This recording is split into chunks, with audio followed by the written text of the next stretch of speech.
오늘 제목은 고난과 하나님 나라라는 제목입니다.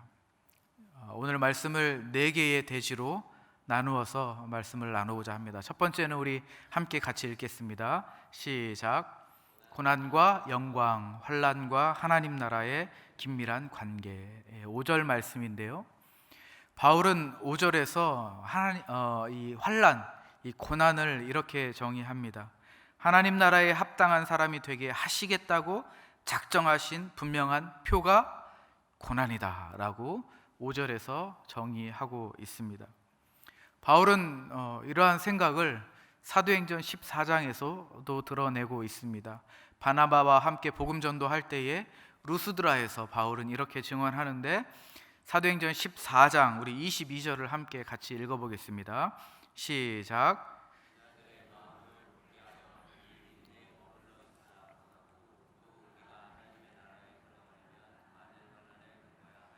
네, 하나님의 나라에 들어가려면 많은 환난을 겪어야 할 것이다. 루스드라에서도 이런 정의가 바울로부터 있었습니다. 로마서에서도 마찬가지로 같은 문맥으로 정의를 합니다. 8장 17절 말씀에 보면 우리 같이 한번 읽어볼게요. 시작. 자녀이면 또한 상속자 곧 하나님의 상속자요 그리스도와 함께한 상속자니 우리가 그와 함께 영을 받기 위하여 고난도 함께 받아야 할 것이니라. 네, 바울이 이렇게 정의했습니다. 그러면 예수님은 어떻게 정의하셨을까요? 누가복음 24장 26절에 보면 그리스도가 이런 고난을 받고 자기의 영광에 들어가야 할 것이 아니냐라고 예수님께서 말씀하셨는데, 예수님이 이 말씀하실 때에 배경은 이러합니다. 예수님이 십자가에 못 박혀 죽으시고 그리고 부활하셨을 때에 두 명의 사람이 그 무덤에 예수님이 없는 것을 확인을 하고 11km 정도 떨어진 엠마오 마을로 돌아가고 있는 때였습니다. 그때에 아마 이 두 사람은 이런저런 이야기를 많이 하고 있었던 것 같습니다. 예수님이 이 두 사람 안으로 들어오셔서 어떤 이야기를 하나 한번 들어보셨습니다. 그리고 이 사람들에게 물어보았습니다. 도대체 지금까지 어떤 이야기를 하고 있었습니까?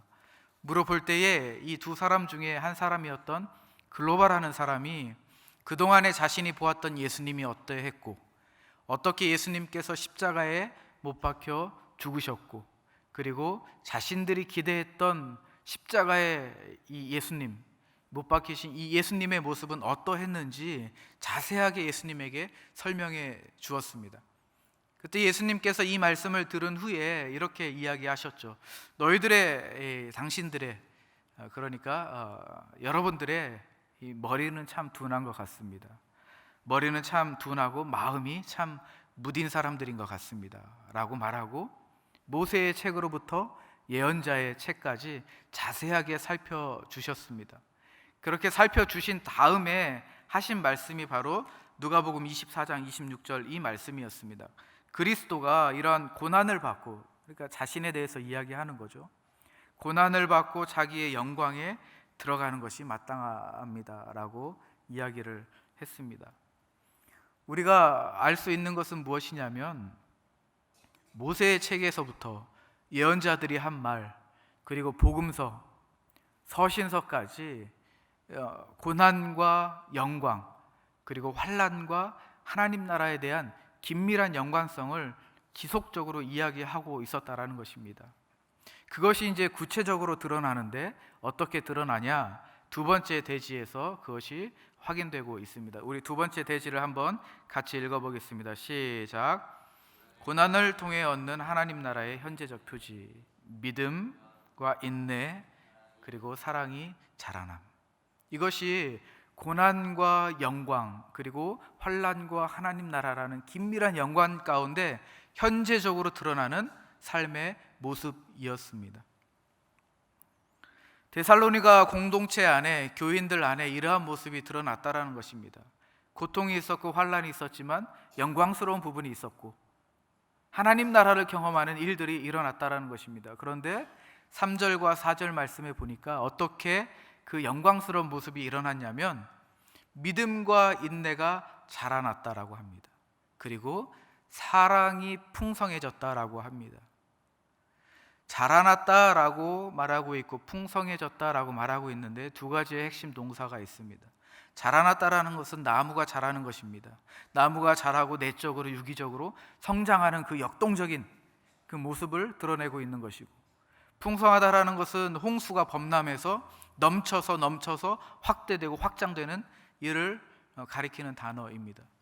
그러니까 이 말은 무엇이냐면 환난 가운데, 고난 가운데 하나님 나라를 이들이 경험했다라는 거죠.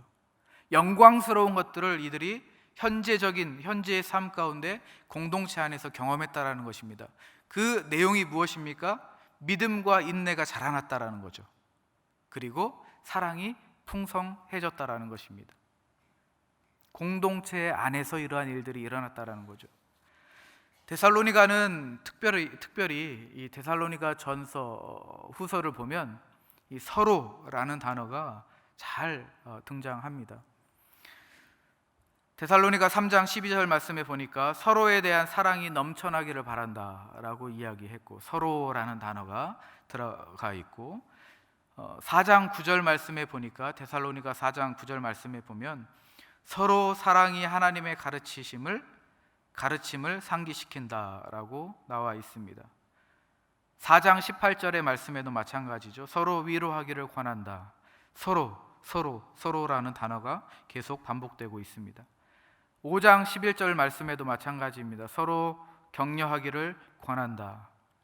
그리고 마지막으로 5장 15절 말씀에도 서로에게 선을 행하기를 힘쓰라라고 바울이 이야기합니다.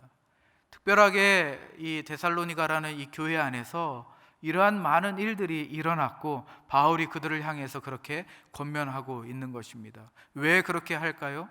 고난이라는 환경 가운데, 배경 가운데 그 영광이 있는데, 그 영광이 현재적으로 믿음이 자라나고 인내가 자라나고 사랑이 풍성해지는데 어떻게 그 모양이 나타나느냐? 공동체 안에서 서로에게 긴밀하게 연관되어서 나타나고 있다는 것이죠. 이것이 바울이 이야기하는 3절과 4절의 말씀입니다. 우리가 개편하고 6개월이 지났습니다. 6개월이 지나고 나니까 이제는 좀 신선함이 떨어지는 것 같아요. 좀 불편한 마음들이 조금 올라오는 것 같습니다.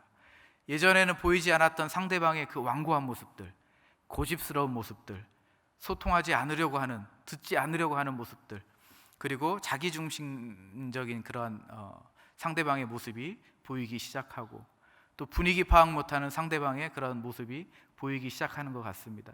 1부터 10까지 사실은 마음에 들지 않는 시기가 온 것 같습니다.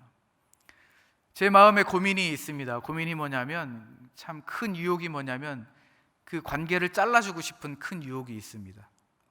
과정은 참 쉽거든요. 과정은 잘라버리고 다시 새로운 관계를 엮어주면 모든 것이 다 끝납니다.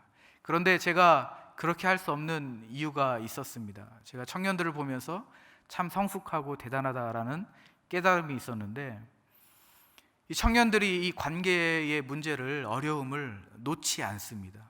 하나님 앞에 붙들고 씨름하고 있고, 그리고 상대방에게 말씀을 어떻게든 실천하려고 노력하는 모습들을 제가 보면서 제가 끊지 못하는 그런 상황에 있습니다.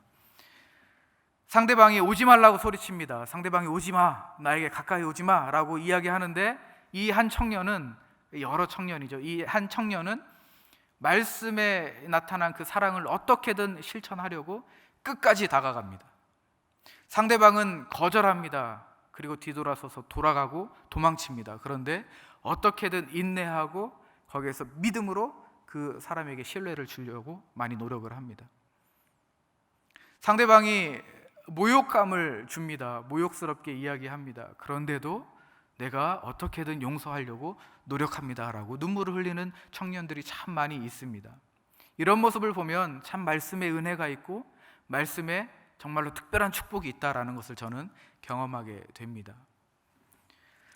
그래서 이러한 모습들을 보면서 제가 느끼는 것은, 우리 공동체 안에서 이런 믿음이 조금씩 자라나고 있구나. 인내하면서 우리 안에 인내하는, 그리고 견딤이라는 이 축복도 자라나고 있구나라는 것을 경험하게 됩니다. 지금은 사랑이라는 것이 보이지 않습니다. 아주 작아서 보이지 않는데 그 사랑이 점점 자라나고 있고 커지고 있다는 것을 제가 보면서 저는 그저 기도하고 있을 뿐입니다. 그런데 오늘 말씀을 보니까 그러한 일들이 실제로 일어나고 있다는 거죠. 어려움 가운데 그러한 하나님 나라의 큰 은혜가 있고 영광스러움이 이 공동체 안에 나타나고 있다는 것입니다. 사실은 우리가 이 말씀을 믿고 이 말씀의 은혜를 경험하고자 한다면 우리가 앉아서 하나님 앞에 붙들고 기도할 필요가 있다라고 저는 생각을 합니다.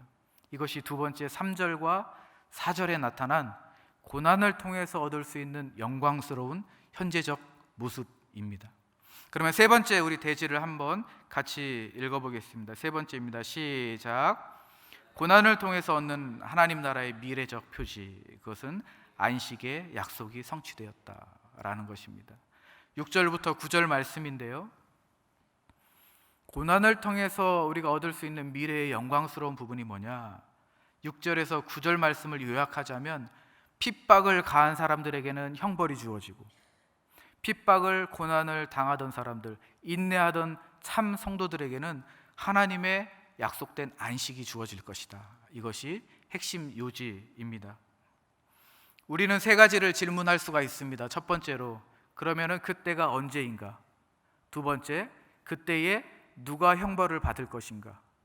세 번째, 형벌의 내용은 무엇일 것인가?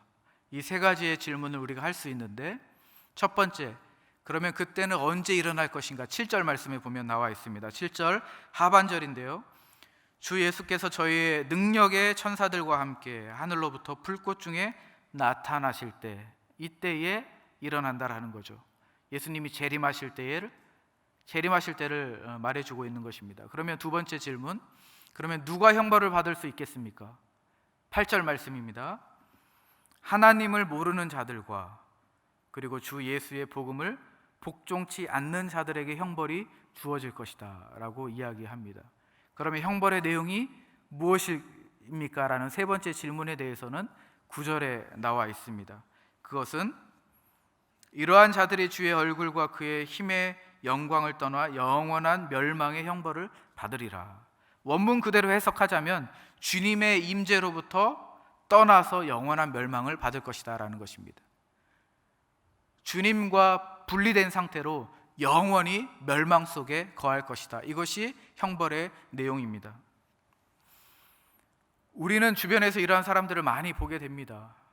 이런 핍박을 가하는 사람들, 물리적으로 핍박을 가하고 정신적으로 폭력을 가하는 사람들을 많이 볼 수 있고, 하나님을 떠나 멀리 사는 사람들, 복음에 복종하지 않는 사람들을 우리는 많이 볼 수 있습니다. 그들은 하나님을 안다라고도 떠들기도 합니다. 때로는 하나님의 말씀을 인용하기도 합니다. 그런데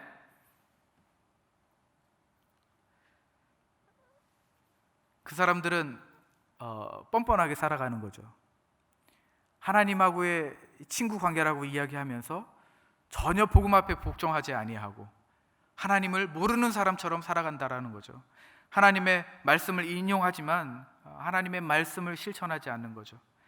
말씀이 그를 찾아가면 문을 닫아버립니다. 마음의 문을 닫아버리고요, 또 이웃을 사랑하라 라는 말씀을 저는 잘 알고 있습니다 라고 이야기하지만 내면 깊숙이 감춰놓은 그 욕심을 친구 삼습니다. 성적으로 문란한 세속의 문화를 동료 삼고, 그리고 날카로운 면도칼처럼 날카로운 이 혀로 사람들을 험담하는 것을 즐겨 합니다. 얼마나 거짓말을 잘하고 당당하든지 많은 사람들이 이걸 보고 까맣다, 검은색이다라고 이야기하는데 그 사람은 이건 흰색입니다라고 뻔뻔하게 주장합니다. 이러한 많은 사람들이 있는데, 이러한 하나님을 모르고 그리고 복음에 복종하지 아니하는 이 사람들에게는 주님이 오시는 그 날에 형벌을 받게 된다라는 거죠. 그 형벌의 내용은 무엇이냐면 주님의 임재와 분리된 상태로 영원한 멸망에 있게 된다라는 것입니다. 반면에 참 성도들에게 주어지는 축복이 있습니다. 그것은 무엇이냐면 고난과 환난을 견디면서 인내한 사람들에게는 그리스도의 영광이 공유된다라는 거죠. 마지막 때에 주님께서 재림하실 때에 주님은 영광 가운데 나타나십니다. 그리고 성도는 참 성도는 주님의 영광을 바라볼 수 있습니다. 그런데 바라볼 뿐만 아니라 그 영광을 공유하는 것입니다. 복음서에 보면 변화산 이야기가 있습니다. 그때 보면 예수님의 모습이 정말 크게 변화되었습니다. 예수님의 얼굴은 해같이 빛났고, 그리고 예수님의 얼굴과 옷은 하얗게 변화되었습니다. 그 영광 가운데 있었던 그 예수님의 모습이 우리에게도 주어진다라는 거죠. 우리가 그 모습을 볼 뿐만 아니라 그 영광이 그 미래에 우리에게 주어지고 우리도 그와 같이 변화된다라는 것입니다. 그 변화가 어떻게 일어나느냐? 우리가 살아가면서 최고의 모습, 아름다웠던 그 모습으로 우리가 변화되고 다시 부활한다라는 것입니다. 이것이 환난을 견뎌내고 고난을 이겨낸 성도들에게 주어지는 약속된 안식입니다. 이 말씀이 6절부터 9절 말씀에 있는 것이죠. 우리가 그러면 마지막으로 네 번째 대지를 우리 한번 같이 읽어보겠습니다. 시작. 하나님 나라의 영광이 있는 공동체, 부르심에 합당한 공동체. 10절에서 12절까지의 말씀을 이렇게 한 문장으로 요약해 보았습니다. 바울은 성도들을 위하는 마음으로 기도를 하고 있습니다. 간절하게 기도하는 두 가지 기도 제목이 있었습니다. 첫 번째는 뭐냐면 부르심에 합당한 자로 여김받게 하여 주시옵소서. 이것이 데살로니가 교인들을 향한 첫 번째 기도였습니다. 두 번째 기도는 선을 소망하는 모든 태도와 믿음의 역사를 하나님의 은혜로 충만하게 하여 주시옵소서. 바울이 성도들을 향하여서 기도하는 기도의 내용이 이 두 가지 기도 내용이었습니다. 부르심에 합당한 자로 여김받게 하여 주시옵소서. 하나님의 은혜로 그들이 부르심에 합한 생활을 하게 하여 주시고 그것을 하나님이 인정하게 되기를 원합니다라고 기도하는 거죠. 그리고 우리의 모든 선을 행하는 행동과 믿음의 역사와 그리고 우리가 그러한 옳은 일들, 선을 행하는 믿음의 행위들, 이 모든 것들을 하나님 인정하여 주시옵소서. 우리 데살로니가 교회 교인들이 그렇게 되기를 원합니다라고 바울이 기도하고 있습니다. 바울이 말하는 요점은 이겁니다. 목적과 믿음이 둘 다 마음과 생각의 태도라는 것이죠. 하나님의 능력으로, 하나님의 은혜로 그것들을 다 충만하게 채워달라는 것이 바로 바울의 기도였습니다. 그런데 중요한 것은 무엇이냐면 바울이 기도하는 궁극적인 목적은 여기서 끝나는 것이 아니라 12절 마지막 부분에 궁극적인 목적이 나와 있습니다. 그 목적이 무엇이냐? 12절 마지막 부분에 보면 최종적인 바울의 기도의 목적은 예수 그리스도의 영광입니다. 부르심에 합당한 삶은 하나님의 능력이 있습니다. 그리고 하나님의 뜻에 합한 삶은 선행과 믿음의 행위를 낳게 되는데 그때에 그리스도께서 우리 성도님들의 그 삶 안에서 역사하시고 영광을 받으신다라는 거죠. 그걸 목적으로 두고 기도하고 있다라는 것입니다. 우리의 삶 가운데 우리가 처한 상황들, 우리가 처하게 될 상황들, 현재적이고 미래적인 이 간극 사이에서 하나님이 역사하시는데 이 역사 가운데 하나님의 영광, 그리스도의 영광이 드러날 것이다 라는 것입니다. 이것을 위하여서 바울이 기도하고 있는 것입니다. 그런데 중요한 것은 무엇이냐면 이 영광이 그리스도에게서 끝나는 것이 아니라 이 영광을 우리에게 돌려주시겠다라는 거죠. 그것이 바울의 진술이고 우리에게 주시는 하나님의 말씀입니다. 말씀을 마무리하면 이러합니다. 예수 그리스도께서는 우리 안에서 영광을 받기 시작하셔야 합니다. 영광을 얻다라는 단어가 10절과 12절에 등장하는데 두 번 등장하는데 그만큼 중요하다라는 거죠. 그리스도의 영광,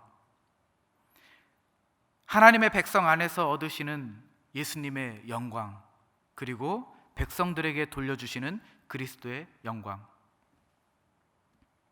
그 영광이 우리 안에 지금 나타나야 될 줄로 믿습니다. 영광스러운 모습이 그 변화의 시작이 지금 있어야 합니다. 지금 있어야 우리가 미래에 예수님께서 재림하실 때에 그것이 지속될 수 있고 확증될 수 있고 완성될 수 있는 것입니다. 지금 우리 가운데 영광이 드러나지 않고 하나님 나라를 경험하지 않고 그리스도의 능력이, 영광이 공유되지 않는데, 그리스도의 영광이 임함으로 인하여서 하나님의 형상으로서의 참 인간됨이 우리 안에 지금 현재 없는데 우리가 예수님 오실 때에 어떻게 우리가 그것을 보증할 수 있겠습니까? 그리스도의 영광은 지금 시작되어야 되고 우리가 그것을 놓고 간절히 기도해야 될 줄로 믿습니다. 그리스도의 영광의 완성과 확증은 또한 우리의 기도 제목이 되어야 합니다. 우리가 이 말씀 가지고 우리가 기다리고 소망하며 살아가는 것입니다. 예수님께서 다락방에서 기도하실 때에 이렇게 기도하셨습니다. 나는 죽음과 부활에 의해서 나 자신이 영화롭게 되기를 하나님 앞에 기도합니다 라는 기도가 있었고, 또 한편으로는 나의 백성인 이 제자들에게 하늘에 있는 하나님의 영광을 보게 해 주시기를 원합니다 라는 두 가지의 기도가 있었습니다. 이 두 가지의 기도의 이 경계선 사이에서 예수님께서 하신 말씀이 있습니다. 요한복음 17장 22절 말씀에 이렇게 말씀하셨습니다. 내가 저희로 말미암아 영광을 받았나이다. 이 말씀을 세 번역으로 다시 말씀드리면, 나는 아버지께서 내게 주신 영광을 그들에게 주었습니다 라고 번역할 수 있습니다. 예수님께서 그의 영광을 여러분들에게 돌려주시겠다라는 것입니다. 어떻게 돌려주시겠다고 말씀하십니까? 하나님의 은혜와 하나님의 역사 가운데, 그 가운데 성도님들의 삶 가운데 간섭하시고 통치하시고 다스리셔서 주님이 받는 그 영광을 받으시고 여러분들에게 돌려주시겠다라는 것입니다. 그때에 예수님의 몸이 변화하셨고 예수님의 얼굴이 해같이 빛났고 옷이 희게 된 것처럼 우리의 모습도 그렇게 밝은 빛이 떠오를 수 있다는 것이죠. 우리의 인생은 고달프죠. 그리고 외로운 시간들을 우리가 반복해서 살아가고 있습니다. 그러나 고난 속에 영광이 있고 환난 속에 하나님 나라가 있음을 우리가 기억해야 될 줄로 믿습니다. 영광과 하나님 나라는 우리가 살아가는 이 현재의 삶, 시공간 안에서 하나님의 능력으로 나타날 수 있습니다. 그리고 주님이 재림하시는 그때에, 그날에 확증되고 그리고 완성될 것입니다. 하나님 나라를 모르고 하나님을 모르고 복음에 복종하지 않는 사람들은 주님의 임재 가운데 영원히 멀어져서 영원한 멸망 가운데 지내게 될 것입니다. 오늘 하루 우리가 삶 가운데 기도할 때에 그리스도께 영광을, 우리의 삶의 모든 삶의 목적을 주님께로 영광 올려드리기를 원합니다. 그럴 때에 주님께서 우리에게 그 하늘로부터 받은 영광을 돌려주시고 공유하여 주실 줄로 믿습니다. 그 영광을 우리가 데살로니가 교회 교인들이 누렸던 것처럼 그 영광을 누리는 은혜가 있기를 주님의 이름으로 축원합니다. 우리 함께 말씀을 기억하면서 같이 기도하겠습니다. 기도할 때 오늘 우리의 삶을 위해서 함께 간절히 기도하고 돌아가기를 원합니다. 함께 기도하겠습니다. 하나님 아버지 감사합니다. 하나님, 저희에게 오늘 귀한 말씀을 허락해 주셨습니다.